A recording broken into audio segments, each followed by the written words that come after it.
नांदेडमध्ये मराठा आरक्षण जीआरच्या विरोधात ओबीसी समाज एकवटलाय। ओबीसी समाजाची लोकमान्य मंगल कार्यालयात बैठक पार पडली।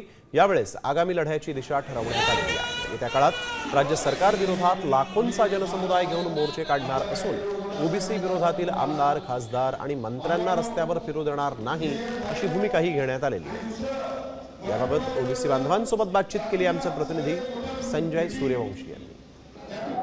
मराठा आरक्षणासंदर्भात राज्य सरकारने जीआर काढला आणि या जीआर विरोधात ओबीसी समाज आक्रमक झालेला आहे। नांदेडमध्ये देखील आज ओबीसी समाजाची बैठक पार पडली आणि या बैठकीमध्ये पुढची दिशा काय ह्या सूचना ओबीसी समाजाने दिलेल्या आहेत। ओबीसीचं आरक्षण आमच्या हातातून हिसकावून घेण्याचं, आमच्या ताटात माती कालवण्याचं काम जर कोणी केलं असेल महाराष्ट्रामध्ये तर या ठिकाणच्या महाराष्ट्राच्या मुख्यमंत्र्याचं मी केलंय, त्याचा आम्ही या ठिकाणी जाहीर निषेध करतोय। आमच्या ओबीसीचा पूर्णपणे घात देवेंद्र फडणवीस सरकारने केलेला आहे। देवेंद्र फडणवीस म्हणतात की भाजपच्या डीएनए मध्ये ओबीसी आहे, पण आताच आम्ही डीएनए टेस्ट केलेली आहे।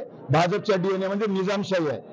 निजामाचे रेकॉर्ड बघून तुम्ही आमचे सगळे बर्बाद केले, म्हणून तुमच्या डीएनए मध्ये निजाम आहे, ओबीसी नाही। विनाकारण आम्हाला तुमच्या डीएनए मध्ये नेऊ नका। देवेंद्र फडणवीसनी पाठीमध्ये खंजर खुपसलेला आहे। ओबीसीच्या जीवावर सरकार आणलं आणि ओबीसीच्या पाठीत खंजर खुपसलेला आहे।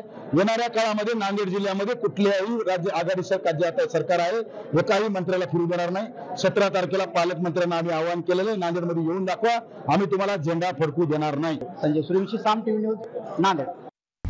आता isakal.com आहे देशातील नंबर 1 ची मराठी न्यूज वेबसाईट। प्रत्येक अपडेटसाठी isakal.com ला नक्की भेट द्या।